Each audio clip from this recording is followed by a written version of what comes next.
you believe in the existence of extraterrestrials?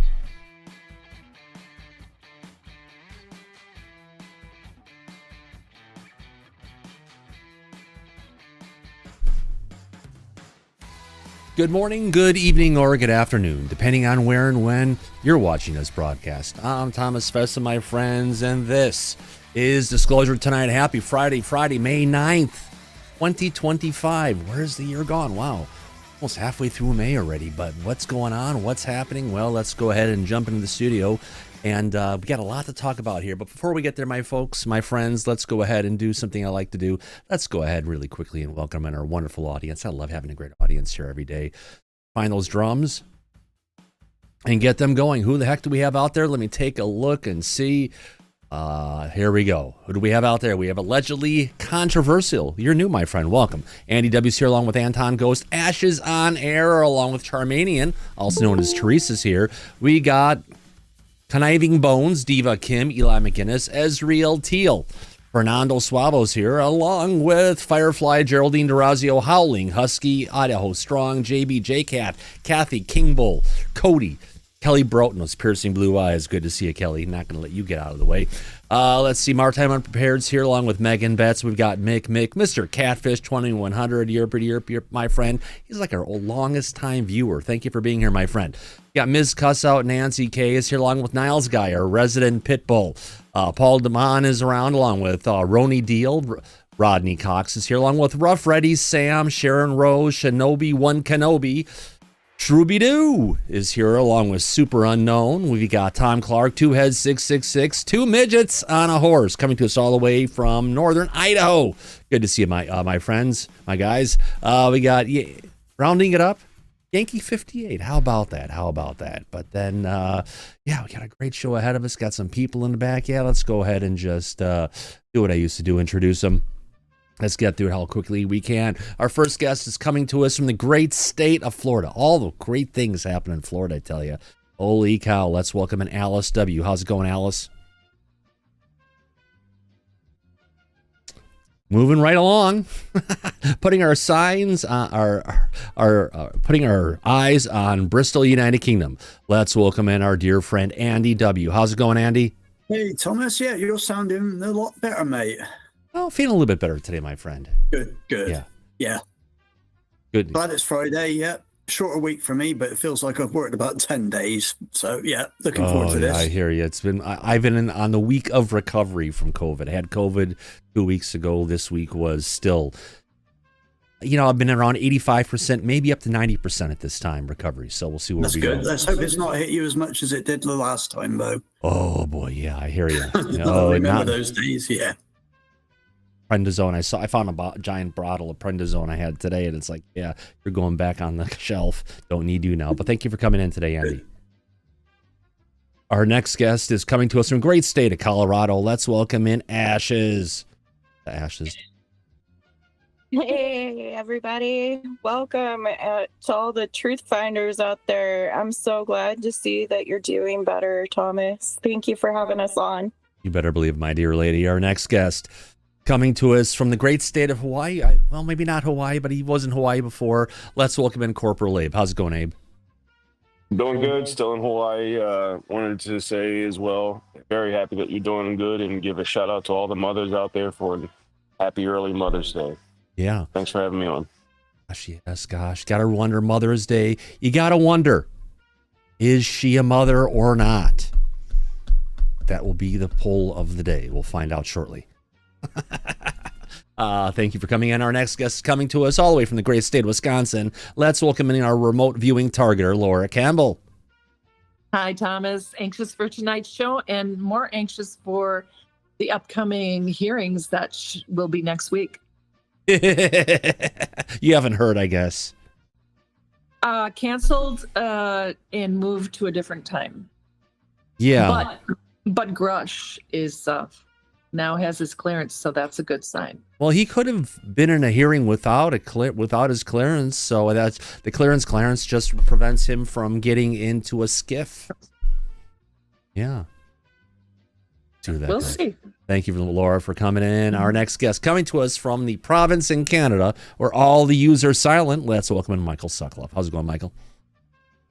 It's going good, Thomas. It's a good thing you're doing a show today. I can't keep up with all the UFO news. I know, a lot of different stuff going on. Got a lot of stuff to talk about with Mike and everybody. A lot of stuff happening. Holy cow. Yeah, there was who Elizondo, Matt Ford, and somebody else. We'll talk about all that shortly. Yeah, absolutely. Yeah. Interesting times, to say the least.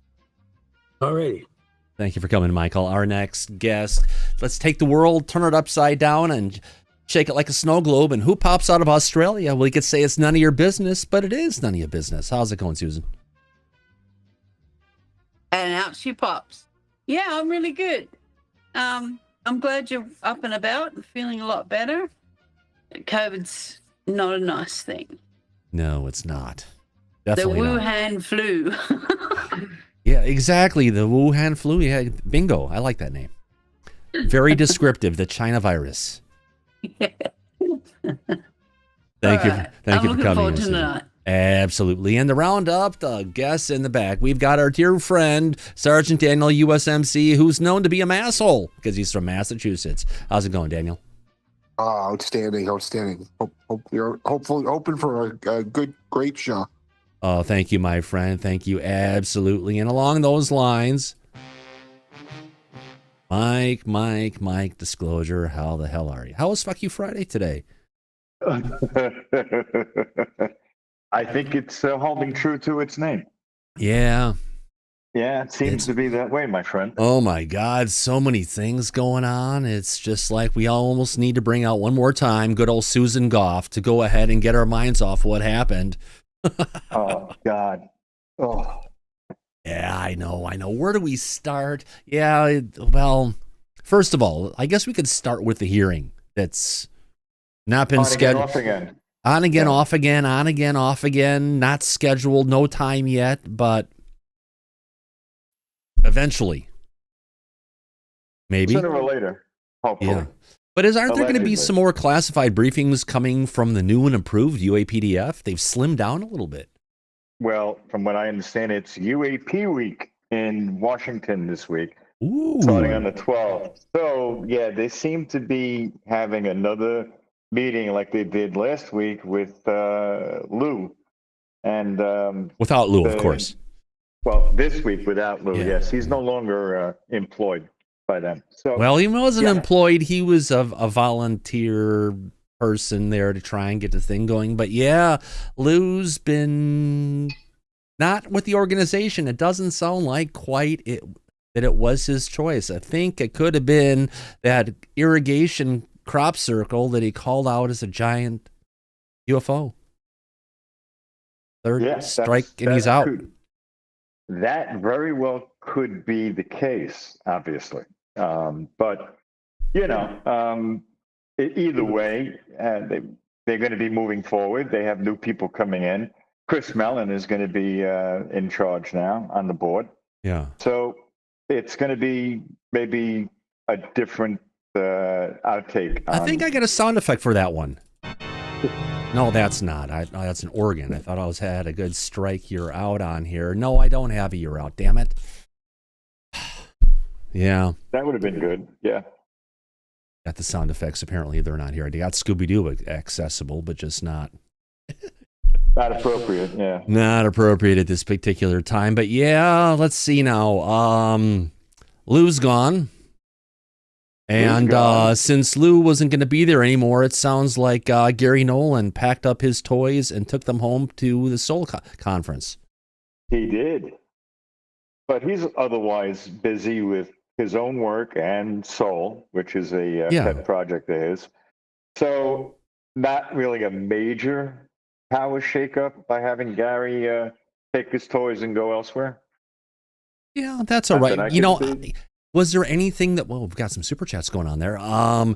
You know, it's kind of like, I don't know what the hell is going on. Did I lose it? Hold on. Oh, I lost it again. Dang it.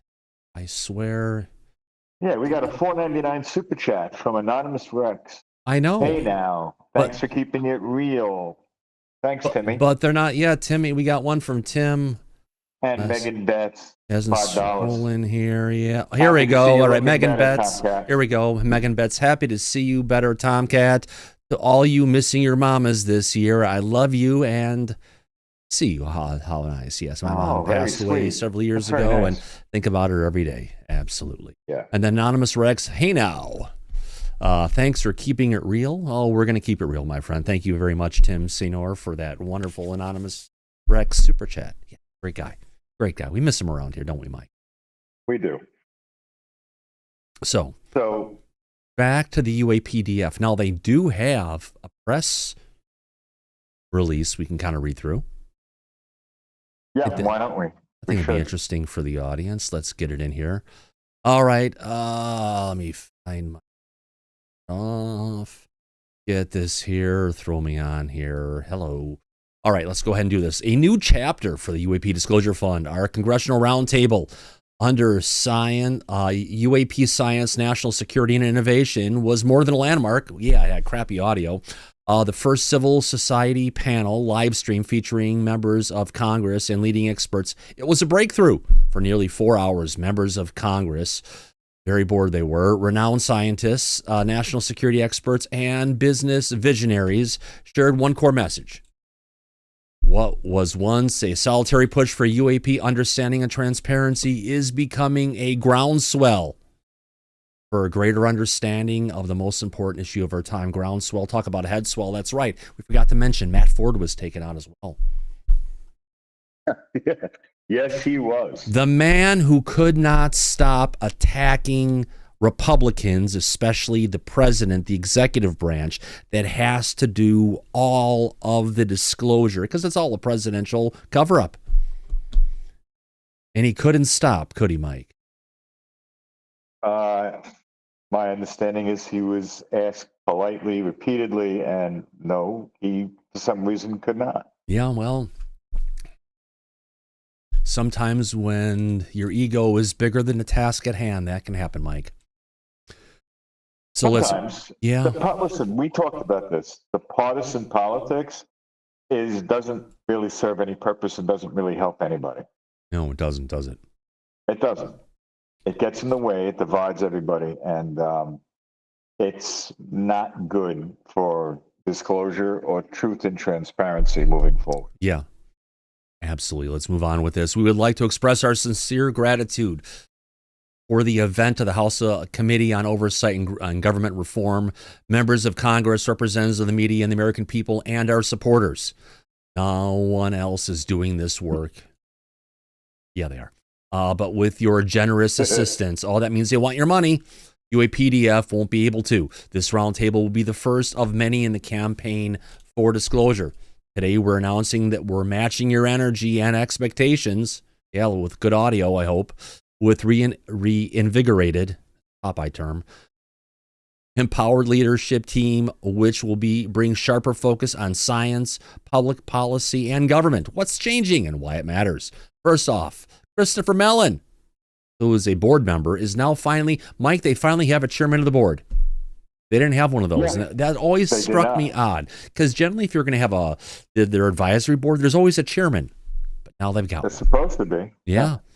After years of tirelessly fighting for congressional oversight and igniting the modern disclosure movement, Chris will now guide UAPDF's strategy and future as our chairman of the board. Chris already serves as a director and previously was a member of the UAPDF's advisory board. He was on the board, but he wasn't a director like the named directors in the organization, just putting it out there. He was the advisory board. So Jordan Flowers, Ian Bloom, looks like it. Executive Director Jordan will assume the execution management and day-to-day leadership of UAPDF. Already a director, Jordan brings a wealth of experience as an entrepreneur and executive. I still don't get how this guy just lines up into the UFO world, but he has worked with top firms in management consulting, financial restructuring, and private equity investing. And I still don't get how that applies to disclosure, Mike. Just saying. It doesn't. I know. You make a good point. You got new advisory voices. We got Dr. Ann Brady Estevez, who is handling deep tech policy. And there we go, Dr. Avi Loeb. Remember, sponsored by Avi Loeb, my friends. Go. He's there. Astrophysics and interstellar science. Strengthen our science-first approach by joining UAPDF as members of our advisory board. Welcome. You know, whatever happened to all that money, Mike, that Avi Loeb spent on those observation posts that they put together by the Galileo project? Nothing ever came of that. No results, no nothing. Seemed like a lot of hype. They spent a lot of money on that. They spent a lot of money on an expedition to go find some tiny metal balls for Avi Loeb's at the bottom of the ocean by Tonga or something like that in the South Pacific. They did have an FBI investigation. Oh yeah, which they got very quiet afterwards. I haven't really heard much about Galileo since. Not much, but they got a knock on the door. Well, during the meeting, during the meeting with Congress, Avi Avi went and asked for $1 billion in funding from the government. Like that's going to happen. Not going to happen. Oh, hell no. He's better luck asking Elon for a donation. Like that's going to happen. That's not going to happen either. Yeah, out of all the money that they're cutting all over the place, you know, I guess they could dig into the billions that's been given to Harvard. But wait, no, that funding was just cut to Harvard this week too. So yeah, that's not really helping. Yeah, due to the great decisions by Harvard's leadership, brought him down that path. See where that goes. Hey, he can ask for $1 billion. Let's see what he gets. Maybe he can get the money from Peter Thiel. He's a billionaire, isn't he? He is. Yeah. So departing with gratitude. That just sounds diplomatic. Yeah. We thank outgoing board members, Lou Elizondo, who unfortunately tarnished his stay with his, again, crop circles. They're not crop circles, crop irrigation circles. And Gary Nolan, when Lou left, Gary said, see ya. Not going to be there. And then the director of strategy, not a good strategy Matt Ford had. We brought it up before. We'll say it again. Going ahead and continually bashing the president when you're with an organization that's snuggling up with all the Republicans. Not a good idea. What is their gratitude for helping to build a foundation, crumbling at the best, on which we stand? We wish them our very best. And Yan Feng, God, it almost sounds like a music. Man. Wang Chung.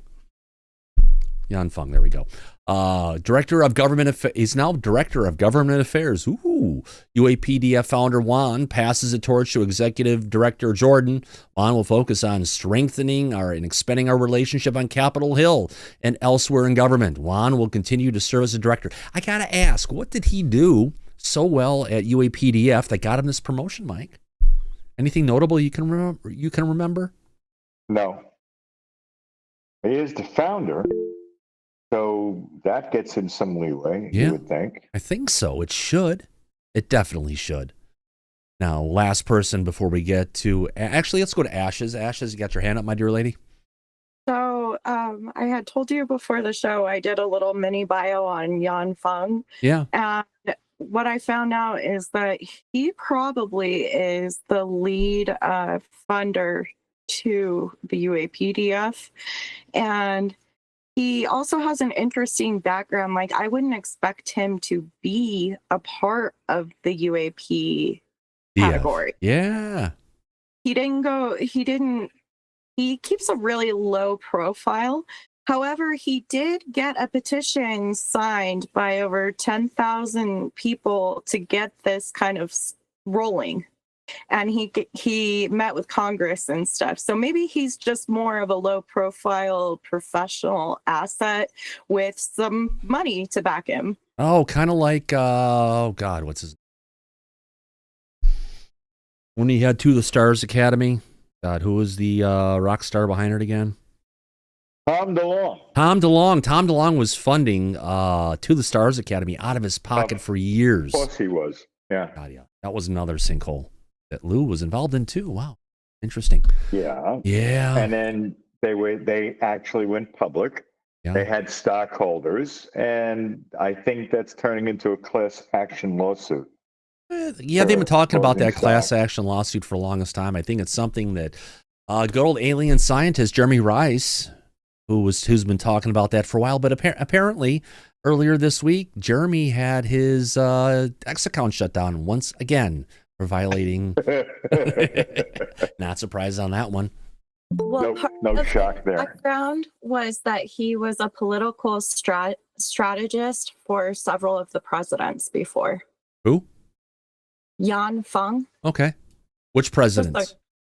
One of them was Obama, and I have to look into my notes to remember who the other was. Just for Obama. Well, interesting. Drop on that one. He does claim to be nonpartisan, though, and bipartisan on all the issues related to UAP. Well, that's a good thing, because I know Lester's not.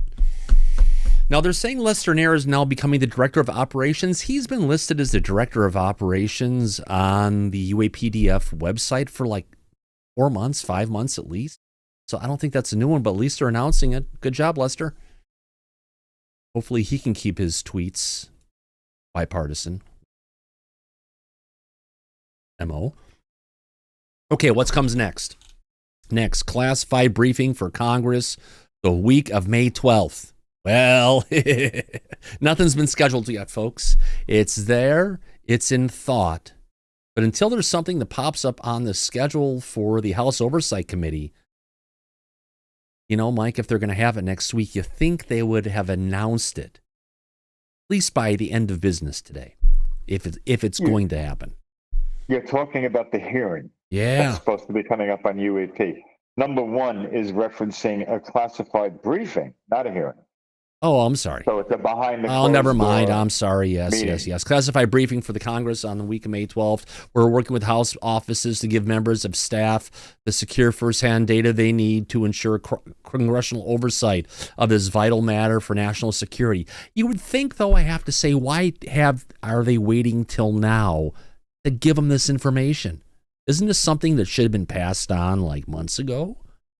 Oh, as soon as possible, you would think. But it is officially UAP week in D.C. this week, starting on the 12th. So they're probably using that to focus on this subject. Yeah. I would assume that would be why they're doing it. Laura Campbell, your hand is up. Yes, wasn't it that, remember how Grush was pushed back? He was supposed to sit with them and didn't, and then they got it under control now where they can go in the skiff with him. And isn't it just going to be, okay, this week he's going to sit down in a skiff, start talking, and then from there they're going to formulate a time when they can have the actual hearing. Yeah, that sounds like it could be a possibility. Hopefully. Where was their confirmation that he had the SCI clearance reinstated? Oh, that was brought up on Jimmy Church's show, and I believe there was also a message that came out from Matt Laszlo from Askapol. Mm-hmm. Today? No, I even sent you a picture of that. That was a couple days ago, Mike. Jimmy was talking very confidently about the fact that he knows why things were postponed, and he seems to have some insight into it, but he's not sharing. Things were postponed because they did reinstate Grush's top secret security clearances, but they did not, which is the lower end of it. They did not reinstate his SCI clearance, which would be necessary for him to be inside of a skiff. And to my knowledge, that still hasn't been reinstated. Rumor has it Burchett was involved with getting it reinstated. That's allegedly. Okay, but I haven't seen an official announcement coming out of Burchett or anybody else for that matter that he has had full clearances reinstated and he's now able to go into a skiff. And let me remind everybody on a side note real quick, even if he did have all his clearances reinstated, now if we're going to discuss, well, this gets a little complicated, according to Ivan, Lou's attorney, Ivan Hanel. If he's able to go into a skiff, members of Congress who are receiving this information from him would also have to have, because of the clearance levels involved, they'd have to have a need to know, which I don't think they do. That being said, it gets even more complicated when you go down this particular legal rabbit hole. And that is, Rush is allowed to discuss any illegal secret special access programs that are involved in legacy UAP retrieval and reverse engineering. But if those secret, unacknowledged special access programs are nested or embedded within prosaic special access programs that are involved in weapon systems, intelligence, run-of-the-mill business for the U.S. government, that doesn't automatically give Rush the authority to disclose to anybody that information, which has been the stumbling block for Dr. Sean Kirkpatrick when he was in Arrow and tried to persuade David Grush to come and testify. And his representation, his attorney, Chuck McCullough, former Intelligence Community Inspector General, told David Grush, no, he's not authorized to hear the information that you have about those other programs, so you can't go and speak to him about it. Yep. Really quick, Mike. Matt Laszlo at Ascapol put off an email on Thursday, May 8th, yesterday at 10:26 a.m., where it was announced with regards to Eric Burleson, David Grush got his top secret clearance restored. Yes, he did. Eric Burleson's correct. I saw that post. That is official. That's what I've been saying, because that has already been announced. That has nothing to do with his SCI clearance. They're two completely different things, like apples and oranges. Right. That hasn't been reinstated. He's not able to go into any type of a skiff. Well, maybe not at all. Right. So, like I said, there's been no official word. Mm-hmm. Not for that. That could be another reason why they're holding this meeting off. Yeah. Now, getting back to this whole document coming from, or this announcement from, let's get into it, from the UAPDF. The next thing they're talking about is 2 House hearings in the pipeline. We look forward to collaborating with Congress on witnesses, briefing materials, and other support. Next is helping to draft legislation with our unparalleled collective experience in Congress, really, law and national security. I guess they're talking about Christopher Mellon there. UAPDF is working with members on several pieces of legislation, including to strengthen whistleblower protections and to commission a national intelligence estimate on drones, UAP, and other advanced systems. Sounds like Lou Elizondo's position that they're talking about. Next, push for declassification of UAP evidence. I'll read this. There's something missing here that is obvious. We'll get to the end. Let's see what you think, Mike. We are urging the Defense Department and NASA to release unclassified imagery and other UAP records so that researchers and the public can analyze the data, decide for themselves. What happened to the executive branch? What happened to the CIA? The Director of National Intelligence, etc. Those are the stovepipes that are controlling all this information, Mike, aren't they? Oh, no, they absolutely are. Yeah. Without a shadow of a doubt. I mean, we're back at the whole thing. Thank you for that wonderful super chat, Kane. Absolutely. We're back at the point again, focusing on the DOD. The DOD only holds a small hand of cards. If you want to go after the dealer or the casino, you got to be dealing with the executive branch. Period. That's correct. Yeah. Dr. What was it? Hal Puthoff, that the only way we're going to get any actual disclosure is from the executive branch, like you've been saying. Yep. And if we don't get declassification from the White House, we ain't getting going to be. We ain't getting shit. Nope. That's true. It's ridiculous. Representative Lunar, on a side note, real quick, she put out today that she is trying to get Pam Bondi from the DOJ to release all the Epstein information. And she has to wait till Monday, May 12th. What's going on? Exactly. That's what we all like to know. All right, okay, last one. So interesting. Send us your resume. We're recruiting mission-driven volunteers in congressional outreach, grassroots organizing, communications, law, and science. Interested candidates can reach us at contact at UAPDisclosureFund.org. There you go. No name, just open inbox. So interesting news coming to us from the UAPDF. Totally unexpected.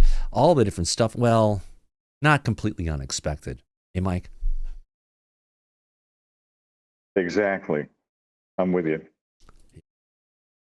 Absolutely. So, yeah. Lou moved on. That's the sad part. Along with Gary. Bigger sad part. I guess that can leave Matt Ford to go back after his show, the Good Trouble Show. Maybe you can find some good trouble. Good luck with that. Yeah, good luck with that. Absolutely. Gosh, what else do we have on the roster? There's been a bunch of stuff going on, Mike. I've got to go collect myself to figure out which we're going after next here. Whatever's handy, dealer's choice. Gee, thanks. I was just going to you. Oh, there you go. All right, let me go ahead and see where. Oh, no. Trying to find, where are my bookmarks? Where are my bookmarks? Gotta have a good time. All right, so you were in an interesting conversation going with good old Jeremy Corbell today, Mike. You want to fill us in on that? Huh? Oh, yeah. I was, before we went live, I was talking about how Susan Goff, he was saying, was secretly, he thought that she secretly might be wanting to tell the truth.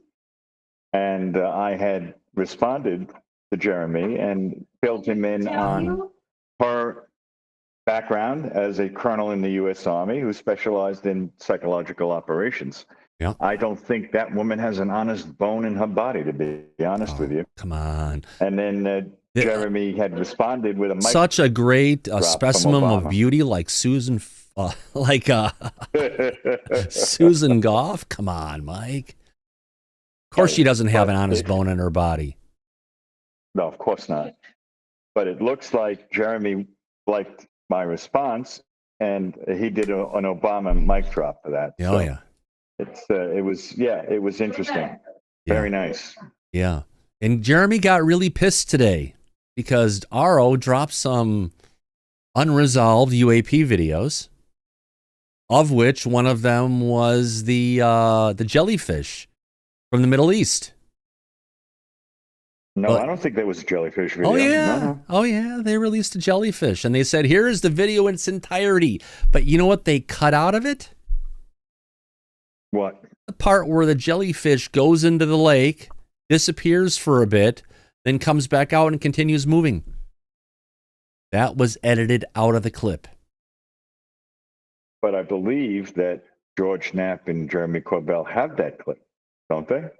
Of course they do. And yes, they do. Oh, yes. God, there is a book. Jesus Christ, it's a book. Let's go through it. What the hell? What else are we going to do?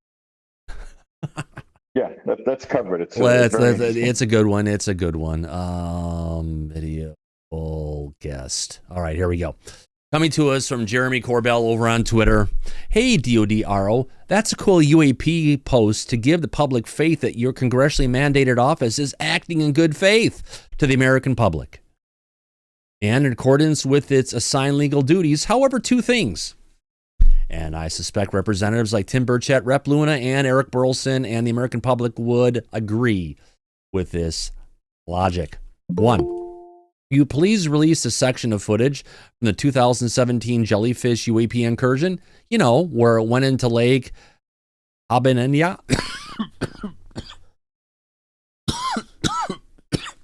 in Iraq and then reemerged. That is the part just after the part of the footage you put out and pretended was the full jellyfish UAP video. If you can't find that part of the footage, let me and George Knapp know. 2. Will you have DoD RO's new director, John T. Kozlowski, publicly denounce the atrocious, slanderous, and unfounded personal character attacks on American patriots and whistleblowers?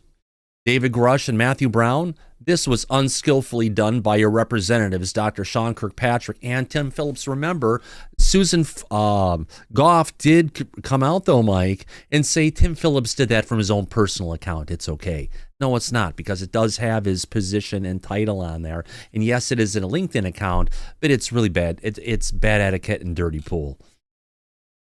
These actions were so inappropriate, inaccurate, malicious, and ass backwards that it makes us, the public, wonder about your office's motives. Yeah, it's a cover-up.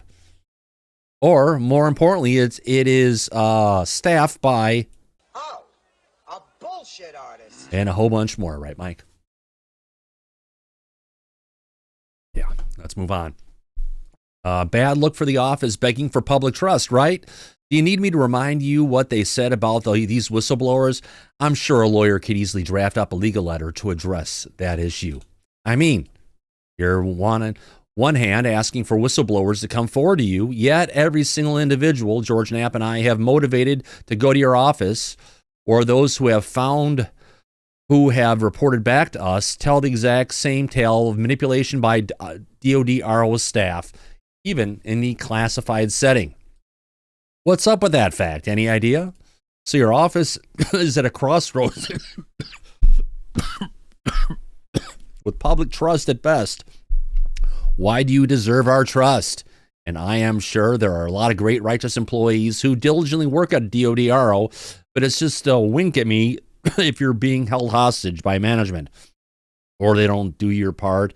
Let you do part your hair on your own. We think the people can help you, and we will have your back. Look, if DoD RO management's agenda is to lose trust with the American public and Congress through lies, manipulation of facts, and your entire office suffers, and you are certainly achieving the goal. You know, Mike, don't they have a budget like $22 million a year or something like that? It was, well, that was the same budget that Bigelow got. Yeah. Offset, but they never officially released how much money they're getting. Budget. That's right. We talked about that when they first came into being. Why is it a secret? We still haven't gotten those numbers. No, I know. No, and I know. When Elon was going to look into the came and went pretty quickly. I was surprised to see that. Can you repeat that sentence again? We lost the first half of your sentence.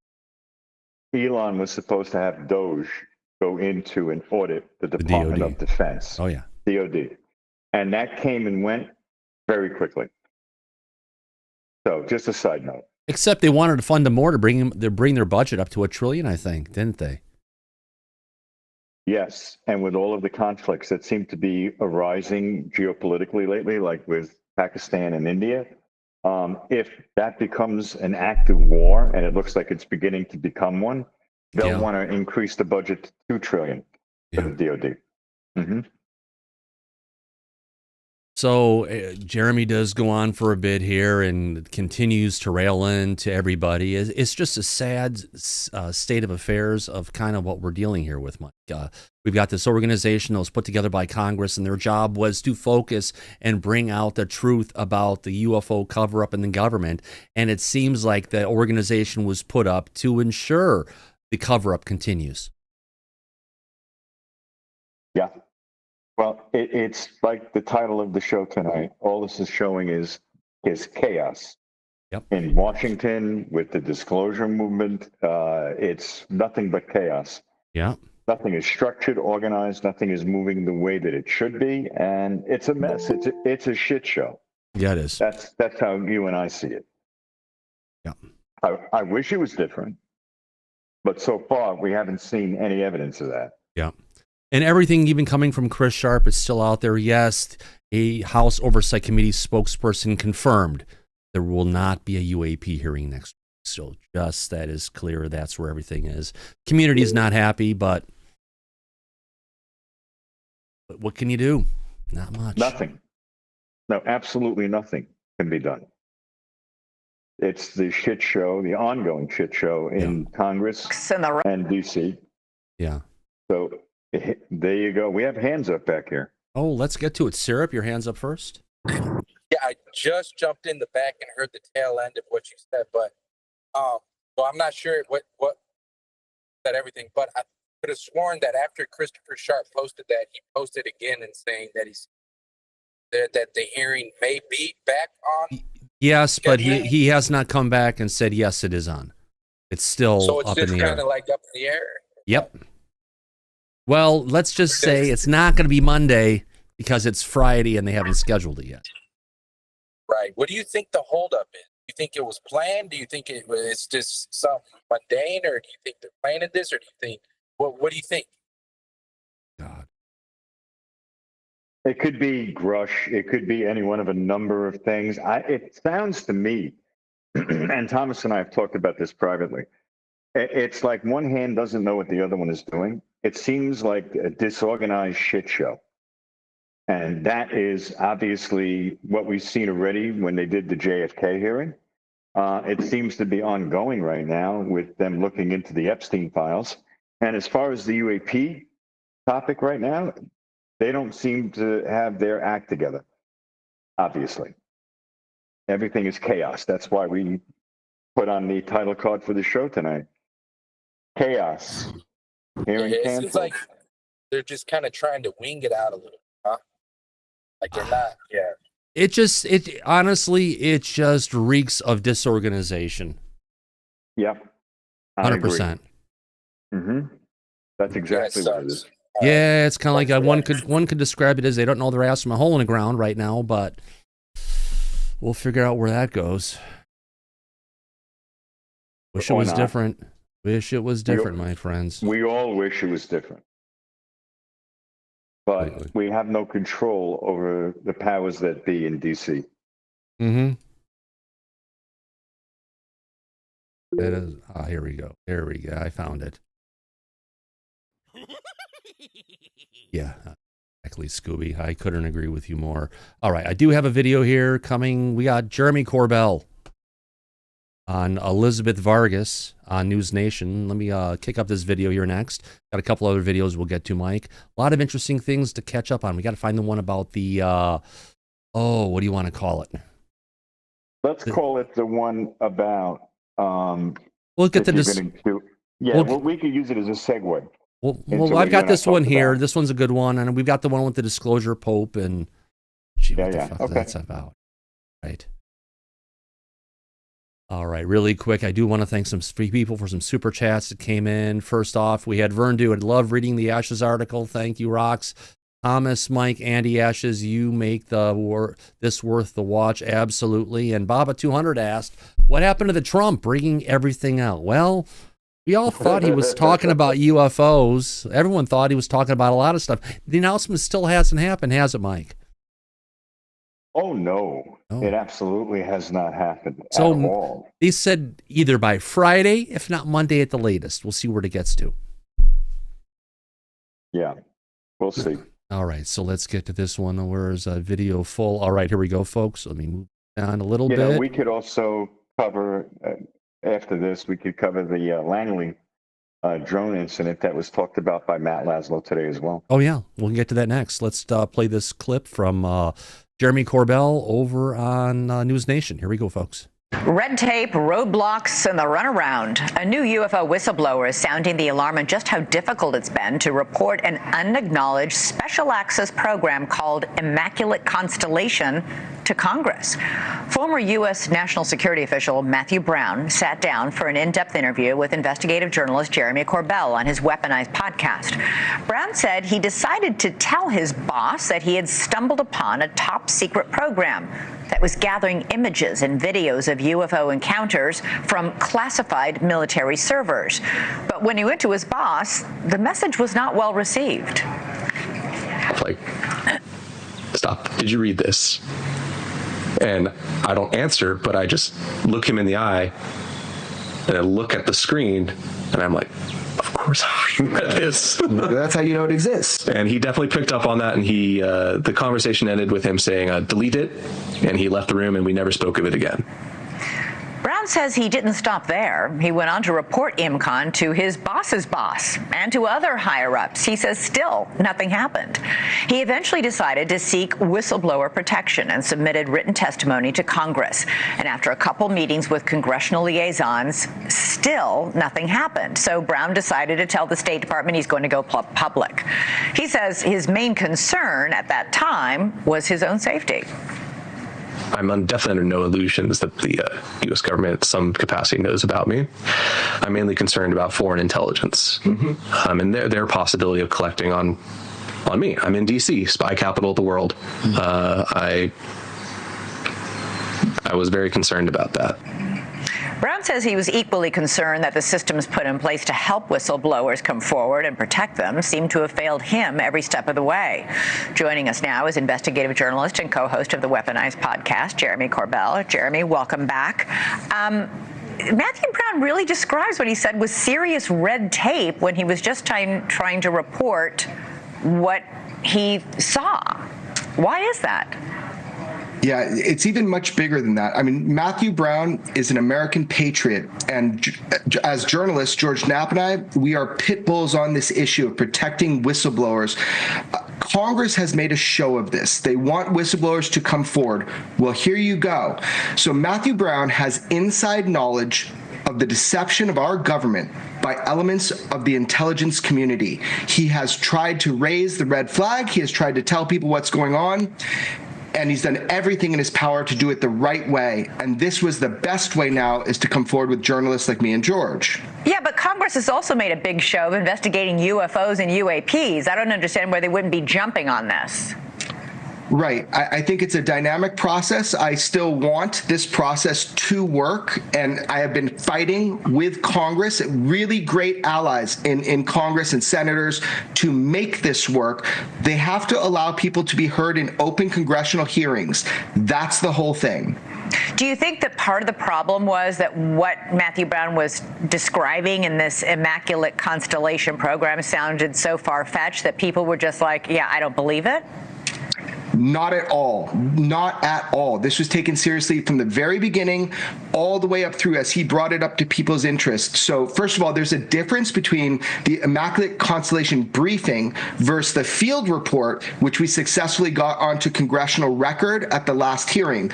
I brought that into to Congress and got that on the record. So the difference is the briefing is what he was first initially exposed to. That's what he raised the alerts about. That was the entry point to him and his extensive, long investigation into this. If you read the first part of what he submitted and what we got onto congressional record, it says this document is the result of a multi-year investigation into the subjects of UAP, technologies of unknown origin, and non-human intelligence. Nobody thought this was far-fetched. Everybody took it seriously.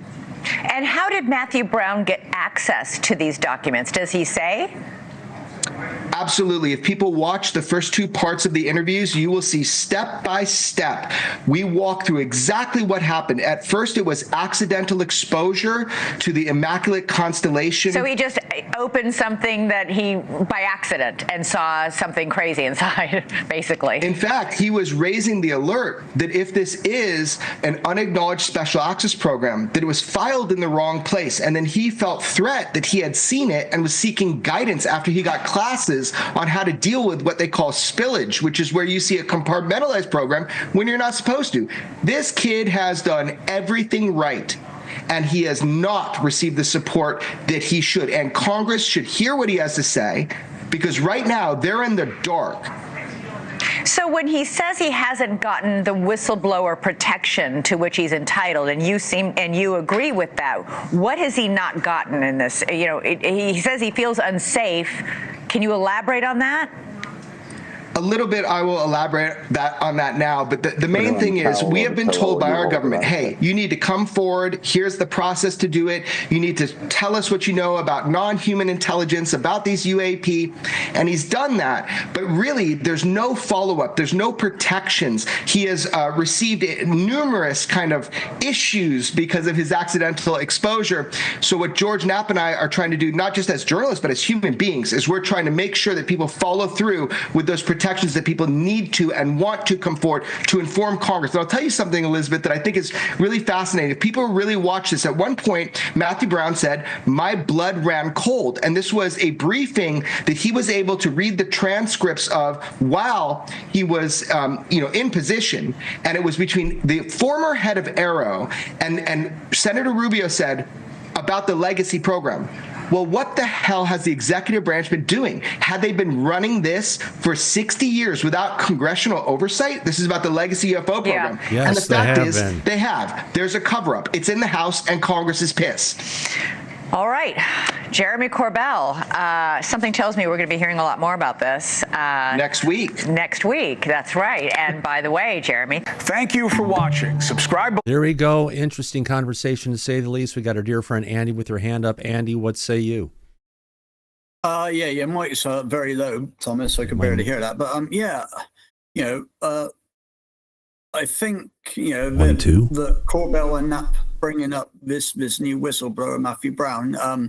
I was quite interested in seeing that. The guy genuinely, I think, looked rather, he looked pretty terrified at the start of it.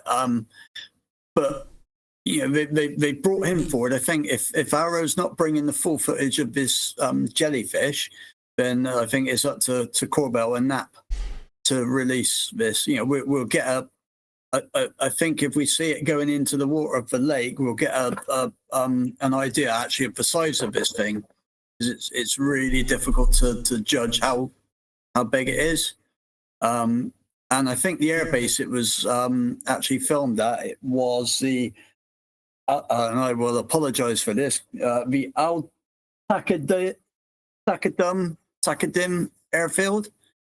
Which seems to be right alongside Lake Habbaniyah. So, in which country was that in again, Andy? And that's Iraq. Iraq, yep.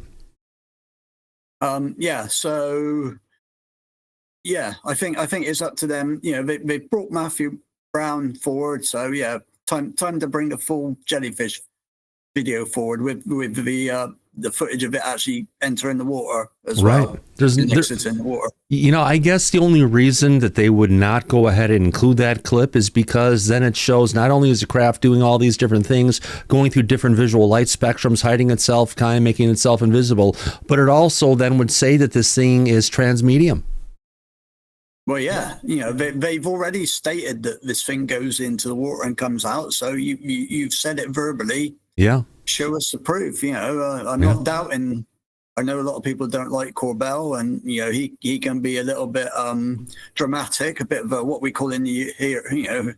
Me and my colleagues call a bit of a drama queen. But he delivers. He actually brings the stuff out. He brought out David Brown, all the information about that stuff. He's worked hard to get that there. So some people may have some issues with him, but he is a promoter. He's a producer. He's a Hollywood guy. And he's dedicated to this, and he's trying hard like no one other. Yeah, and I also think with this new Matthew Brown interview, actually, I thought it was a very good interview by him. He kept his emotion, I think he lets his emotions get away with him quite a bit. With this, he was a lot more sort of staid and a lot more focused, and I thought personally it was a good interview. Yeah. But I really do think they need to bring forward this footage of the full jellyfish now. They do, and exactly. But the interview we had this week with Mr. Brown, Mike, correct me if I'm not, there wasn't a lot of anything really new. Was there anything that came out in the week 2 video, was there? It seemed like it was glue to maybe pull things together for the big delivery in the 3rd episode. What do you think? Well, the first episode was discussing immaculate constellation. Yep. That was new, and that was exciting. But the second episode was getting into I guess for lack of a better term, the nuts and bolts of the inner workings of the intelligence community and his experience in how he first discovered this information, how he had come or attempted to come forward with his bosses. They told him, it's nothing to be concerned about, go about your business. But he knew that wasn't true. And then what Corbell left out, but in the full part 2 interview, he included that while this was going on, Matthew Brown was working under the Department of Defense. Mm-hmm. And when he became in fear for his life, he didn't feel he was safe once he had discovered this information. He had transferred into the Department of State. Right. And one of the reasons he did that is because the Department of State and the Department of Defense are like apples and oranges. Right. He wasn't in fear for his life and thought that he might actually be able to be protected under the Department of State. The other reason is that when he went to get a DOPSA clearance through the Department of State, it's a lot easier than through the DOD. Yep. And he was able to get those clearances. So yeah, we had insight into the inner workings and strategy of Matthew Brown as he was navigating his way out of the government and into the public light. So if somebody is technically interested in that, then it was interesting. But if the rest of the public wants to know more about the UAP and what the government is hiding, Mm-hmm. yeah, it was more of a filler episode in regards to that. Well, hopefully what's going to come out next week will be the coup de grace, what we're just looking for to really hit this home. Hopefully, because you and I both know there's a lot more information that hasn't come out publicly yet that he has knowledge of, and we're going to wait and see next week. And this is also going to be, again, UAP week. So hopefully it's really something good that drops in part 3. Oh, I hope so as well, Mike. Absolutely. Really quick. Remember, folks, if you haven't subscribed yet, we'd love to have you here as a regular disclosure tonight. Hit that thumbs up if you can, join, signing up to subscribe to the show, as well as giving us a thumbs up or a thumbs down for that matter if you're not having a good time. Please give us whatever we deserve. We appreciate it, but it helps us with the algorithm at YouTube and helps us share the show with more audience. Let me turn off that little crawl at the bottom. And Mike, we've got to cover the next, actually, Syrup, you have your hand up, and then we've got a story about Danny Sheehan that came out today. We do. Before we get to that, and hold on a second, Syrup, I just want to, on a side note, I just want to remind our audience that we covered and talked about on the show for a long time now about David Grush. And Grush was supposed to come out with a public op-ed that he got a second DOPSA clearance to do. And then we were in limbo on that for 2 years. And I just want to remind everybody that in the next couple of weeks, David Grush is releasing finally that op-ed publicly, which I think is going to be even more interesting than what we've heard from Matthew Brown so far. Where do you think it's going to be published? I don't know. I know that he said a couple weeks, and he's probably working on that. You would hope it. You would hope it would have been written by now. It was supposed to be done 2 years ago, almost. Yeah, I believe it was written. I just think that the reason that he gave, as far as why he didn't release it, is because at the time, 2 years ago, he was still in the middle of an ICIG investigation. Yep.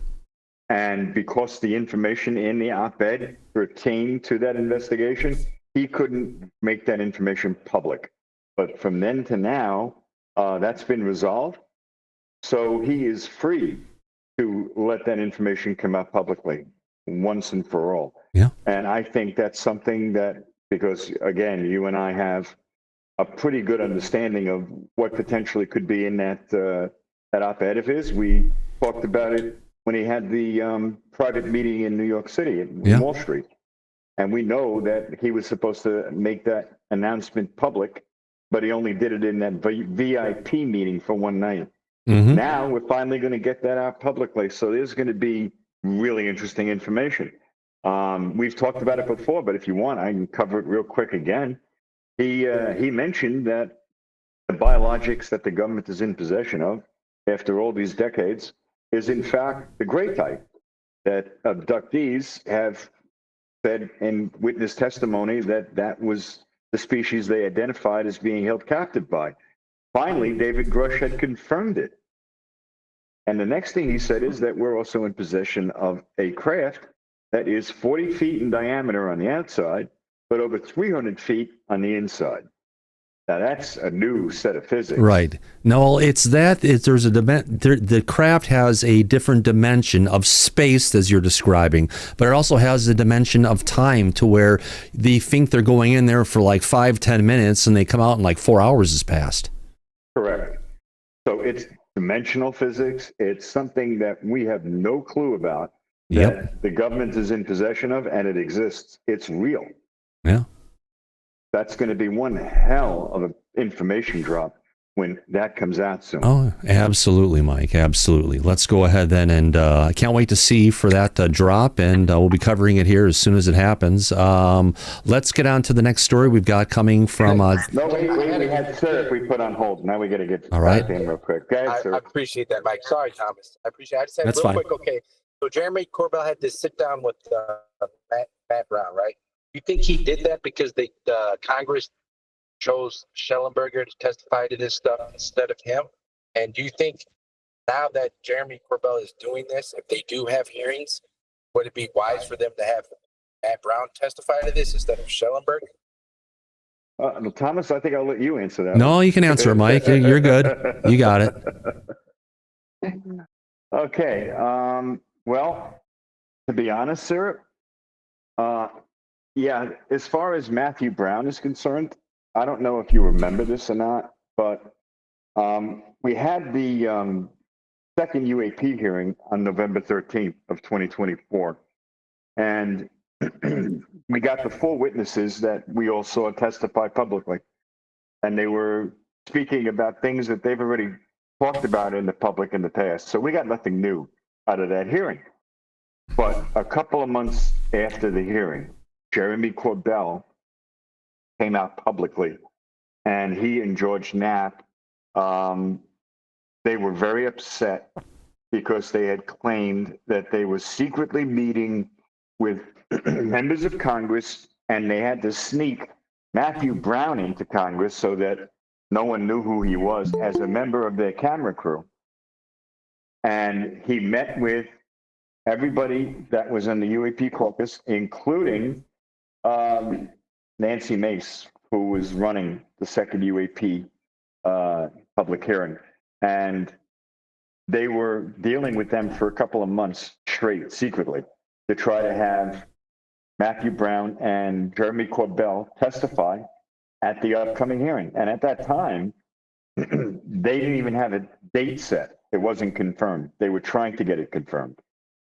But the whole time that Corbell and Knapp were meeting with Congress about having Matthew Brown testify, they were also concerned because it seemed like Congress staff members were asking Corbell and Knapp about other investigations, other whistleblowers, and anything that they were actively involved in, which was completely unrelated to the hearing or to Matthew Brown's firsthand whistleblower testimony on Immaculate Constellation. They found it odd. It's a little unusual. But what happened is we got the UAP hearing on November 13th. What we didn't get was Jeremy Corbell or Matthew Brown testifying. And it got quiet. Nobody knew what was going on. And then a couple months later, Knapp and Corbell put out on their Weaponized podcast, episode 65. And they were saying that they were lied to by the Congress, that they had the rug pulled out from under them, that Nancy Mace did not put the firsthand whistleblower Matthew Brown to testify like she was supposed to, and that they put Schellenberger, that had at the hearing on public record, congressional record, he was the one who handed the Matthew Brown Immaculate Constellation report to Congress, and Nancy Mace thanked him on the record for it, Right. Michael Schellenberger. But then Jeremy Corbell had stated that the night before in a hotel on November 12th, that he handed the actual report written by Matthew Brown to Michael Schellenberger because Michael Schellenberger didn't have it. And then Michael Schellenberger was the one who got the credit for it publicly the next day at the hearing. Corbell was there. And at the hearing, when this was going on, he stood up and screamed across the hearing room at Michael Schellenberger, "Tell them the fucking truth, you liar.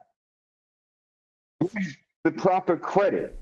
And Schellenberger stopped for a moment, looked at Corbell, and then didn't say a word and moved to sit down to testify. Corbell at that time thought he was going to get dragged out of the hearing room for making a scene, but he didn't. And Nancy Mace pretended she didn't hear it. And then they went on with the hearing. Oh, Mike, you're bringing up Nancy Mace. I hate to redirect you, but I'm going to redirect you on this one because this one's a bit more fresh. You know, you've been on X going ahead and driving it home with regards to this situation with Nancy Mace and Nancy Mace not allowing Daniel Brown to go and testify. And Askapol, Matt Laszlo, has been on a crusade to get to the bottom of this answer. He has asked a bunch of people, didn't get the answer he was looking for, but then he tracked down Mace. And what happened, Mike? Well, what happened is when she first saw Laszlo approaching her, she tried to get him off guard by complimenting him on his tie. Mm-hmm. And when he tried to ask her a question, she told him how she's been shopping and tried to keep the conversation very low key. But Laszlo, being a journalist, didn't let her get away with that and eventually brought up, did she know about Matthew Brown? And was Brown supposed to testify at the last UAP hearing? And at that point, Nancy Mace first told him that she wasn't briefed on it. She hasn't had a chance to go over it. And she doesn't have any information on that yet. But then Laszlo told her that social media account has been covering this recently and making claims that she knew full well about Matthew Brown and prevented him from testifying. At that point, Nancy Mace told Laszlo, I can't talk about this on the record. If you want to have a conversation with me off the record, stop recording. And Laszlo agreed and turned off the recording device and proceeded to talk with Nancy Mace. We don't know what that conversation was about because he never released it publicly. And this happened the other day. Yeah. So there's an interesting twist to this.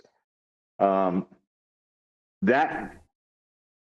social media account that Laszlo was referencing is, of course, as everybody is well aware of, mine. And the reason that I've been putting this out there again lately is that when Nancy Vargas from News Nation was interviewing Elizabeth Vargas, Corbell, yeah. Elizabeth Vargas, yeah. And she asked him, why is it that his witness didn't end up testifying at the last UAP hearing? He changed the subject, Yep. didn't answer the question, which raised alarm bells with me because I and Thomas have talked about this since it occurred. We knew damn well what was going on the whole time. And the fact that he wouldn't give her a straight answer, I found it odd. So we decided to put this back out there in social media, which we've been doing. Mm-hmm. And it started to get Laszlo's attention. And he's been systematically questioning Corbell, who denied it to Laszlo. And then Representative Luna, who said she didn't know anything about it because she really doesn't. And Tim Burchett, who said that he was aware of certain things, but he's not going to discuss the details. Right. So, yeah, Laszlo went full circle with everybody that was connected to this. And this was something that it seems from then to now, the people who were directly involved are trying to cover it up, which doesn't make a whole hell of a lot of sense to me or Thomas, especially if the truth is to come out there. Why not? Why not tell the truth? But the people who are involved in this are going out of their way to not tell the truth, and we don't know why. Yeah. But it's something that was out there publicly already, something that the people involved, like Corbell and Knapp, talked about publicly. And it's something that the public has a right to know. And this is going back 6 months ago. So maybe a lot of people have forgotten about it, but we haven't. So that's why we brought this all back up again. And now it's come to full steam, come to a head. Yeah. Where Nancy Mace is trying to have a private discussion. She doesn't want to get into the details on the record. Yeah. It doesn't smell right. None of this does, to be honest with you. What Seems, do you think, Thomas? Oh, it feels like a cover-up as usual, Mike. Where's Burchett's catchphrase? It's a cover-up. It's a cover-up, absolutely, my friend. It's one of those things we want the truth to come out, but it seems like the usual shenanigans that go on in Washington, D.C. are still continuing. It is, and that would also explain why there's so much goddamn chaos in Congress in D.C. because of shenanigans like this. Yep. It's ridiculous. Yeah. This is why everything is a big shit show. Yeah, exactly. If we can, Syrup, you had your hand up before, but accidentally put it down, and then we can go to Ashes. Syrup, was there anything else you wanted to say? No. You're good? Thank you for that long answer, though, Mike. No, I appreciate it. I hope that answers your question. Does that answer your question? It's a cover-up, man. It's weird. It's really weird. I don't get it. Yeah, I don't trust that lady now. Yeah. Anyways. Right, because you see, even though Corbell and Knapp was screaming about this at one point, that was 6 months ago, you had to ask the question, why didn't Matthew Brown testify? No one remembered. Thomas and I did. That's why we brought this all back up again publicly, because the public forgot. And we wanted to remind everybody, and now it's getting everybody's attention because they don't know what the hell's going on. But it's a cover-up, and that's what this has been all about. It doesn't make any sense because we understand the executive branch lying about this. Why the fuck would Congress cover this up? Explain that one to me. I can't.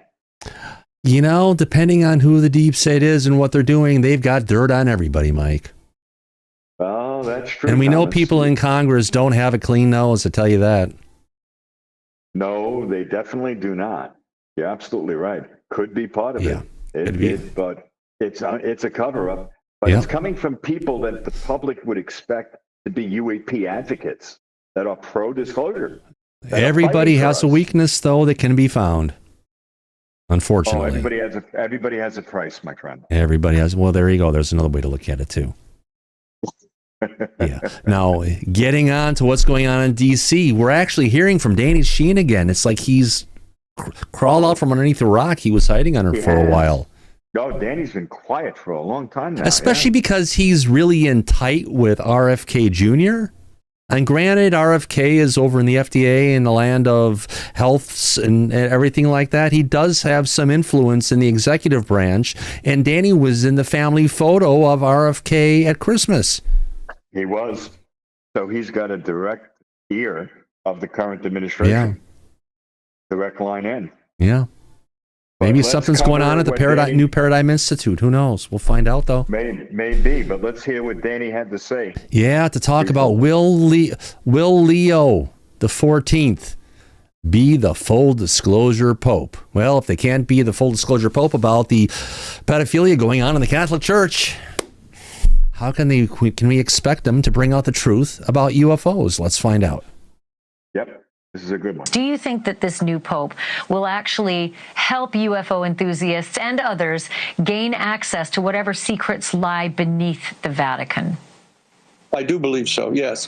I believe that he has a history, as did Leo the 13th, that preceded him, actually in trying to establish the relationship between the cutting edge of science and the most profound fundamental theological concepts of a metaphysical dimension that is not accessible by most people.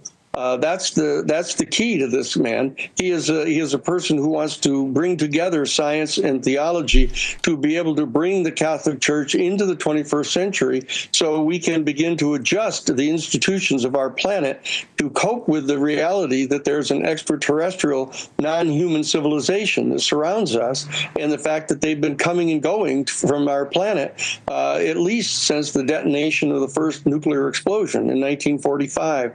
So I think that he is going to be the disclosure pope. The church has a fundamental responsibility to be the ushers in of a perception of our relationship to the universe, in our human consciousness to the evolution of our species. So I believe that the church is going to play a major role in doing this, and they've issued a statement back in November of 2009 stating that in light of the fact that we've now got these new spaceborne telescopes and they're discovering more and more of these new exoplanets, it's now clear, as they said, that much sooner than we had previously anticipated, we're going to discover that life exists elsewhere in the universe. And therefore, the time has arrived for the beginning of that all-important conversation about the profound philosophical and theological questions that are posed to our human family by the discovery of life elsewhere in the universe. That's the moment that we have reached now, and this will be the Pope who governs the largest single denomination on our planet of 1.4 billion people,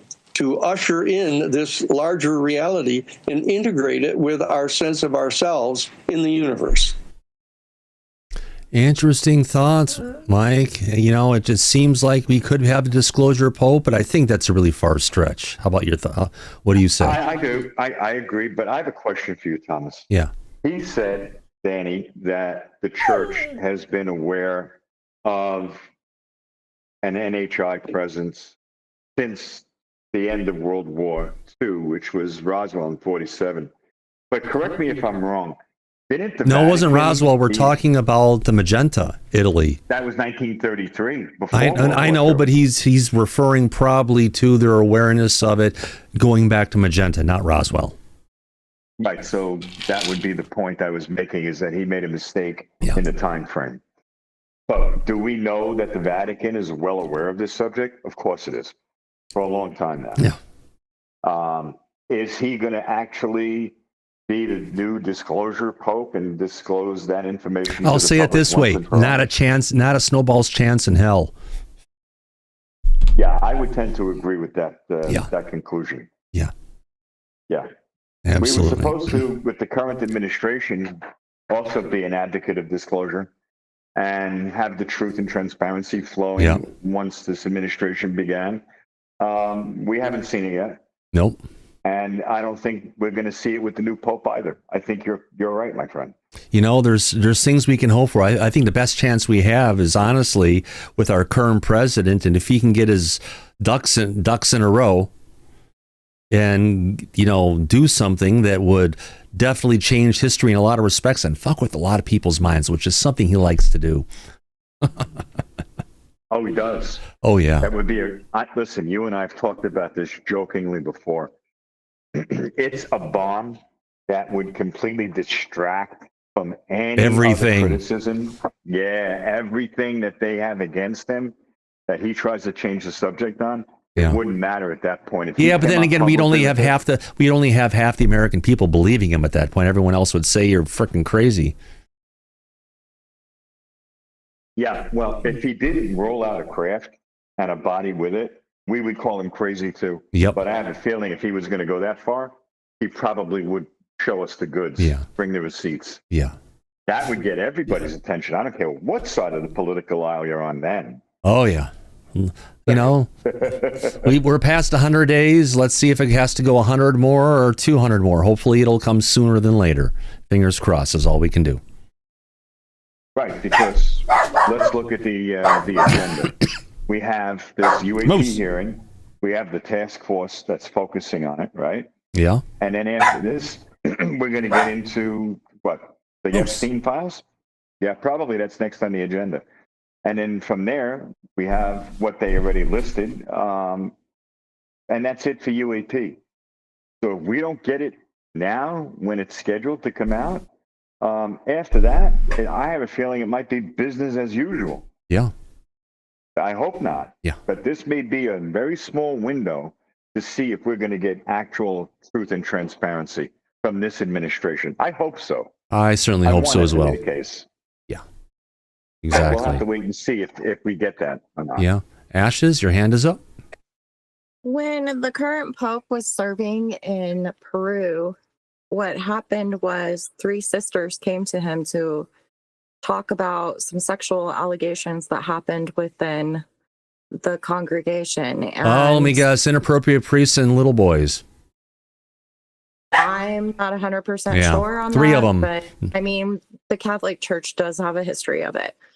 But during that time, he had a decision to make, and he did not conduct interviews. They didn't really have any support. They say that he did start an investigation. Yeah. But they closed the case. Swept under the rug. Or and, swept under the robes. 14 more victims have spoken up since then. How many more? And 14. Oh, there you go. And they say that the Vatican's still looking into it. Kind of like our, disclosure or on anything big. They're still looking into it. When we try to perform FOIA requests and we get all redacted information, it's because they're still looking into it. So as far as a disclosure Pope goes, he's trying to balance everything. He's also kind of a traditionalist, but he's also kind of in line with the Pope before him. Yeah. So yeah, I just don't see it. Yeah. So that was my comment. It's a long stretch on that one. Yeah. Probably. Yeah, probably. And then really quick before I forget, I remember watching the Matthew Brown interviews lately. However, I don't remember what the company's name was that he worked for. And I was wondering, and it's just correlation, of course, but I was wondering if he mentioned it, and if he did mention it. He mentioned where he was at with which departments he was within in the government, but no, he did not mention who he was working for. Bingo, right. He didn't mention if it was a contractor, what the government contractor's name was. He was contracted. He did mention that, but he did not mention the name. Smart move on his point. Smart move. Very smart move. Yeah. Yes, because right now, if I did have that name, I would be investigating it to see if Nancy Mace may have been funded by any of the people that Matthew Brown is talking about. And in that case, if she did, she would have a reason to have Matthew Schellenberger be the one that brings out the information rather than Matthew Brown, because then he can be like the fall guy, basically. Well, here's the thing. You want to analyze this real quick, Ashley? Let's you and I put our heads together. Okay. Okay. Let's say you put yourself in Nancy Mace's shoes for a moment. She's running. She was responsible for the second UAP hearing from the House Oversight Committee. Now, she knew damn well who Matthew Brown was and where that information came from, because she was working with Knapp and Corbell for months before the actual hearing itself. But then now she had a couple of things going on. Number one, she had to look at the optics as far as how is the public going to view this, because they are not familiar with anything going on right now. Now, she had as a choice somebody like Corbell, who uses the F-bomb every other word, or somebody like Matthew Schellenberger, who is, let me remind you, not a UAP journalist. He is a standard prosaic journalist that covers climate change and things of that nature that is mainstream media oriented. So he has a much cleaner image. Right. So he has she a had stigmatized yet. Right. So she had to go with that. But at the same time, she was being approached that if she was to allow Matthew Brown to come out publicly, because at that time nobody knew that name or knew who he was. If she was to allow that, she was told by the executive branch that it would violate national security. So they appealed to whatever leverage that they have with her and got her to agree to not allow Matthew Brown to come out and testify publicly, which at that time he wanted to. He wouldn't let him. They buried the story. They let Michael Schellenberger instead give a brief synopsis of the article he already wrote and repeat that at that hearing. Nothing more, nothing beyond it. And we certainly didn't get any of the information that we're now hearing publicly from Matthew Brown, from Knapp and Corbell. They brought him out publicly because she wouldn't. So we knew there was pressure going on to keep Mace, have a muzzle put on her and not allow her to bring a witness and that information out publicly. And then during the hearing, Mike Rounds made a public statement at the hearing. And he said that there has been undue pressure put on Congress to not speak with certain individuals or ask certain questions. And he went on the record with that. That's while all of this was going on behind the scenes. Now, that hearing was on November 13th. On October 24th, which was a few weeks before the hearing, Thomas and I broke the story that there were shenanigans going on in Congress and that behind closed doors, there was pressure coming from the executive branch. And we were talking about this. And at that point, Laszlo, who again came on the show, he knows Thomas and me, and he went directly to Nancy Mace when we broke that story, and he asked her, is there an issue with this hearing? Are you going to have the hearing? Are people trying to prevent you from moving forward with anything to do with this? And at that time, she told him she was going to have this hearing and bring everything out. And her new catchphrase became, come hell or high water. And the reason she came up with that was a direct response to Thomas and I breaking the story. Yep. That was her answer to it. You remember that, right, Thomas? Oh, come hell or high water. I remember that, Mike. Absolutely. Right. Yeah. So we've been lighting a fire on. I mean, because when we put that tweet out there, Mike, I mean, we had Ross Coulthart quote tweeting it and Jeremy Corbell quote tweeting it. And Jeremy Corbell and Gary Nolan. Yeah. Everybody jumped on the bandwagon. We also talked about it here live on the show. We broke it here on the show and on social media. So, yeah, it got everybody's attention.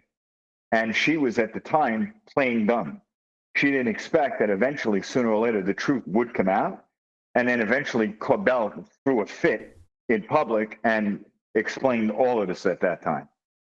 And she didn't expect that. And then after that, her response has been like nothing ever happened. She won't talk about it. She'll pretend she knows nothing about it. And it's been a big cover-up from the beginning with all of this. That's why we ended up with that UAP hearing that we got in November 13th that everybody said was a big nothing burger. Mm-hmm. This is why. But no one put two and two together. Thomas and I did. And her life had to have been threatened, whether that was her job, her career, or her family. So that's why I was curious about the campaign funding, electoral funding, whatever you want to call it. But campaign funding. But actually, it wasn't just Mace, because at the hearing, I told you, Mike Rounds publicly said we were told not to ask certain questions or talk to certain people. So they went after everybody, the executive branch, right. to make So them something not do this. had to have been threatened there. I'm not sure what it was. It's not campaign finance if it was after that point, you know. Well, so I could tell you from my intel sources inside, I found that the approach that was coming directly out of the executive branch is that members of Congress were first being pushed on their patriotism, and they were being told that this would violate national security. And if they are, the sitting members of Congress, patriots, and I believe that they Mike, are. that sounds like something Lou would say. Well, yes, you're right. But that is, listen, when you're working for the government and another member of the government, specifically the executive branch, will come and question. I'm sorry, people in Congress don't work for the government. They work for us. That's right. Yeah, no, you're right about that. 100%. But they also have to work with the executive branch and the intelligence communities, and their lives could be in danger. You can't ignore that either. No, of course. There's a lot of leverage involved in this. Well, that's what I'm saying. They maybe know something about Mace or other things, saying, hey, Nancy, remember this? And you remember this? And I'm sure you forgot about this one, too. You know, are you sure you want to go ahead and bring this person out? Because this would be horrible if it got to the press or other areas, the ethics part of Congress. You know, that's the kind of stuff they do. They don't play regular pool. They play dirty pool, Mike. Oh, they do. You're right. It's called politics. Oh, this is beyond politics. This is, beyond politics. But they could tell everyone sitting in Congress and the Senate that if you decide to move forward and bring this out, there's a very good possibility that this other thing might come out that you don't want anyone to know about. Yeah. Yeah. It's extortion, which is one of the oldest games in the book. And, you know, that's like the old saying, you got a pretty nice country there. Be ashamed if something happened to it. They take a similar approach when dealing with the members of Congress. So, yeah, this was a cover-up. This was a big shit show. And this is something that's been ongoing the whole time. And nobody wants to talk about it. Except we brought it out, and it seems like Laszlo is now questioning these people about it. What's the old saying, Mike? A bird in the hand is not as good as as a hand in the bush? I agree with that, by the way. That's a good point. Yeah. Makes perfect sense. It's logical. Yeah, absolutely. Sure. If we can, one thing I want to show people here. We always talk about potentially we're dealing with a 4D or fourth dimension kind of stuff that we're seeing in the sky, right? Yeah. Meaning we're seeing something, but what we're actually seeing isn't what we're seeing, right? Right. Does that make sense, kind of? It does. Let's get to this. Let's do it. Got a picture here of a toucan, right? Right. That would be the representation of us seeing a triangle or a disc or an orb or something like that. But when you get to it and look at it at its true shape from a 4D object, that's what it really is, but that's what we see. So we're seeing something that we think is this, when in reality, in its actual true dimensional form, that's what we're seeing. Another example. We've got a cardinal here. You think we're seeing a bird, look and bring in, but get into it, and no, it's Donald Duck and a whole bunch of other stuff. But reality is what we think is what we see. But what we see may not be the reality of what it truly is. So could that be what some people describe with the UAP as morphing? That it looks like something different than what it actually is when you see it? Potentially, we're seeing its true form of something. We're seeing it projected on an angle to give us this appearance, but behind that appearance, again, that's what's actually there. So if that's true, it sounds like what we're talking about here on higher dimensional physics, because getting back to Matthew. Well, it's a higher dimensional representation of what we think we're seeing. Right. They're projecting it in a way that we see this, but that's what we got. Or we see that, and it's that. You know, granted, these are examples of, different, art exhibits. But when I saw this, it was like, Bingo. That's exactly what truly represents, I think, when they're talking about we're seeing an object from a higher dimension, potentially, being projected down to where we're seeing something, but what we're seeing is not what it truly is. Right. So it sounds like it could be dimensional physics that we're discussing with these UAP. Like has been mentioned before. Yeah. David Grush mentioned that at the hearing. He testified that it was believed to be, and if you remember, he has a degree in physics. Yep. So he was talking about that at the hearing, that this could be dimensional, interdimensional, these Right. NHI and UAP. Well, come on. If we're talking about a craft that's 40 feet on the outside and over 350 feet on the inside, and that's a different dimension of space. But then you're going into it, you're only in it for feels like 20 minutes on the inside, I think it was. But when on the outside, 4 hours pass, which is also a dimension of time. So... Right. So it's definitely dimensional physics that we're talking about. Right.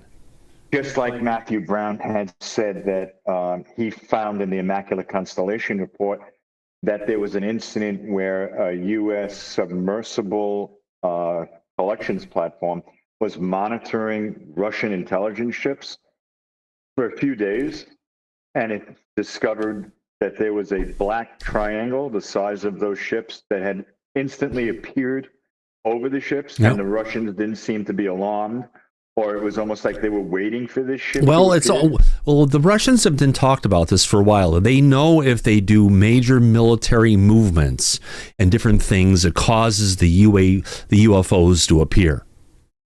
So them having those ships in those areas and the thing appears, well, they've probably trained their military to say, well, there's a good chance if we're doing this stuff, we're going to make these things appear again. Let's go ahead and do what we want to do when we get them to appear. So I don't think we're talking about the Russians being in cahoots with the NHI, non-human intelligence. It's more of them doing what the Russians do, knowing if they're going to do different things, that they can have the cause to have the effect of the UFOs to come overhead and say, okay, what the fuck are you guys up to again? We got to keep an eye on you. Right. I would tend to agree with that. You could be absolutely correct on it. But my point was about, it's obvious that these UAP are exhibiting some type of interdimensional technology. Yeah, of course. Understanding. Technology that is beyond our understanding. Right. You know, all humans, all scientists, all physicists want to, they want to think they know everything from the creation of the Big Bang to the smallest atoms and everything. And the truth of the matter is, in a world of an ocean of all the water on the planet, we know maybe a drop of information, yet we act like we know everything when we really don't. No, we really don't. We need to humble ourselves a little bit. And someone had brought up and say, what are we going to do if the aliens come and show themselves? What's the world going to do? It's like, I don't know. This is like an all fuck moment because, oh, look, it's conquistadors coming to our shores and they're giving us a little model of their craft for us to look at. Just like happened in the past. And you know what? It never goes well for the less advanced species. While we think we're the top species that's out there, we're not. We are not at the top of the totem pole. We are somewhere in the middle to the bottom compared to these things. Didn't Lou say this a long time ago, and we covered it? He said, what if we're not the apex predator of the planet? Yep. What if we're not the top of the food chain? You remember that? Oh, God, there's a top of the food chain. And wasn't there talk this week about this being a farm again? Yes. Or a zoo. Or a zoo, yeah. More likely a farm, yeah. Yeah. No, someone brought up farm like they're feeding on us, yeah. No wonder why everyone in the world's getting fat. They're fattening us up for the harvest. I certainly hope not. Yeah, but it goes full circle. Yeah. This conversation. Anything is possible, but I guess sooner or later we're going to get to the bottom of things, and we'll find out what's really going on. Yeah. And whatever it is, I could tell you that good or bad or indifferent, whatever it is, we'll deal with it together as a race, as a family. What choice do we have, really, like it or not? Yeah. That's my opinion, my 2 cents. Oh, yeah. Oh, absolutely, my friend. Yeah, there's a lot of talk about those military. You know, what is your feeling about these people who are saying, I think like Melinda Leslie's been talking about it, these underground bases all across the United States, all across the world? Deep underground military bases. Oh, yeah. We actually have them here in this country. They were built during the height of the Cold War for preparation for nuclear Armageddon. Yeah. And they're there for COG, continuity of government. But having all these rail lines that are underground that connect all these different things, it just seems it's what part of the grocery store are we in? Are we in the freaking bulk foods between the fruits, dried fruits and nuts, or are we in the cereal aisle between the Lucky Charms and Fruit Loops? Oh, that's a good question. Yeah. I wish I knew the answer to that. Yeah. You never know. But that's an interesting way of looking at things. But like you said, there could be logical explanations for it. Yeah. It's Hopefully. not all about UAP. Yep. Exactly. I agree. Yeah. If we can get to it, Kyle has his hand up. Go ahead, Kyle. Yeah, mute button is on. Kyle. I listened to her interview on Tucker Carlson, and then she mentioned one with Richard Dolan. I flipped over and watched it. And the 21 trillion, she initially found 6. And he wrote about it. And then a Michigan State economics professor that she knew told her that couldn't have been possible. So she gave him the info, and he couldn't believe it. And so he pulled in some, I think it said post-grad students, and they made a project out of it, and they kept finding more and Was more the money. project data actually shared from the university with people's names on it, or are we just dealing with more stories? Well, if you go to Yahoo News and just put her name and $21 trillion, and it'll link to an article, and then there's a link in that article that goes to the Michigan State University. The economics professor wrote an article, and then there's shit tons of links going to different sources. But it was also the government took the info down after the article came out. Then he kept updating it, and they took it down. They put it back up. Then they took it down, and he made notes all through the process. It's pretty interesting. Yeah. Interesting something. I'll share the link if you want it. Oh, that's okay. We're good. Mike, your thoughts on this? It's interesting.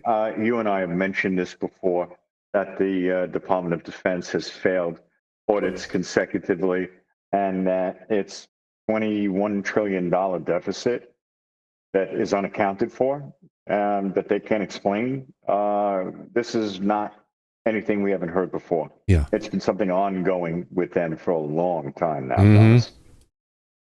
That's right, my friend. Absolutely. That's absolutely correct. Yeah, a lot of things going on in the land of disclosure. We just need to get more facts and less trust me, bros. Oh, absolutely. Everybody's sick and tired of hearing that. Oh, gosh, yeah. And there are so many dear longtime followers of Lou Elizondo on X that have, he's lost a bunch of people who were in his, really influential people that were in his sandbox for the longest time, standing up for him at this point. So it'll be interesting to see how he pulls this together. Yeah. Yeah. Well, listen, not the first time Lou has found himself in the sandbox. And probably not the last time. I have a feeling he'll find a way out of this like he usually does. Yeah. We wish him the best on that front, my friend. Absolutely. Yeah. But we need to focus on disclosure moving forward and all the things that have come out and where this is ultimately going to lead in the end. So we'll have to just wait and see what happens. But hopefully we get the truth and the proof that we've been looking for, us and the rest of the world. Hopefully. Yeah. Well, we can hope. Make a difference. We can hope for it, Mike. We can definitely hope for it. Right. It's absolutely something that we push for each and every day. Yeah, absolutely. And on that note, is there anything we haven't covered yet today, my friend, that we need to get out? As a side note, do you want to mention anything about the ongoing war between India and Pakistan? Yeah, that's not a good sign. Two nuclear powers going back and forth, and it's escalating. Right. So not a good sign at all. No, it isn't. And it is escalating. Yeah. And right now, it just came out that Pakistan convenes nuclear authority amid ongoing operation. They summoned a meeting of the National Command Authority, Pakistan's top body overseeing its nuclear arsenal. And this marks the first publicly known meeting of the NCA since 2019.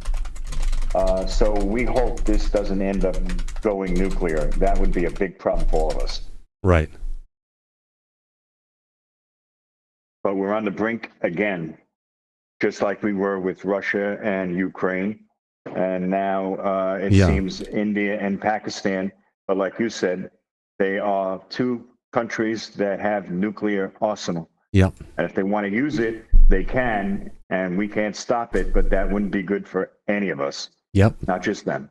One thing I do want to put out there too, Mike, is a correction to what Danny Sheehan had said earlier. I just did some research on it. He's completely wrong. Danny Sheehan had said the Catholic religion is the largest religion in the world.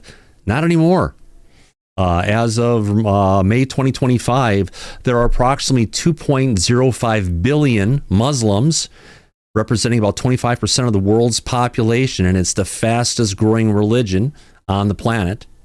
Second does come in Catholics are at 1.406 billion, accounting for 17.4% of the global population. I just wanted to correct that because I heard that and I was saying, Danny, that doesn't sound right. Well, listen, that's okay. You have to understand, Danny. Oh yeah, he's a Jesuit. He's been funded by the Jesuits. Right, he has for the longest time. He has. He, as he mentioned in that Elizabeth Vargas interview, he was talking about how he was looking for information for President Carter in 1976. Oh yeah, 50 years ago. A lot. So, yeah, Danny's been doing this a long time. Oh yeah, absolutely, my friend. Now, if I can on this point, where did it go? Frequent. Let's get to this. I want to thank everybody for your wonderful super chats coming out to tonight's episode of Disclosure tonight. We've had a great time, great opportunity with our friends. I want to go ahead and thank everybody for your super chats, including Vern Dude once, Vern Dude again, Vern Dude again, Brendan England, Vern Dude, and Vern Dude, man. Thank you for all the super chats, my friend. Baba 200, Kane Northrup, Anonymous Rex, and Megan Betts starting off the super chat tonight. Thank you, everybody, for all your love and support of everything we do here at Disclosure tonight. It's been a great chat, great opportunity to hang out with friends. I want to thank everybody in the audience and everyone in the back for coming out tonight, Mike. Yeah, absolutely. It was a fun show, great conversation, and we appreciate everybody joining us. Yeah. Absolutely, my friend. As we usually say at the end of every episode of Disclosure tonight, eyes open, no fear, be safe, everybody. But go back to Party City where you belong. Absolutely. We'll catch you on the flip side. Good night, everybody. See you soon. Take care now. Bye-bye.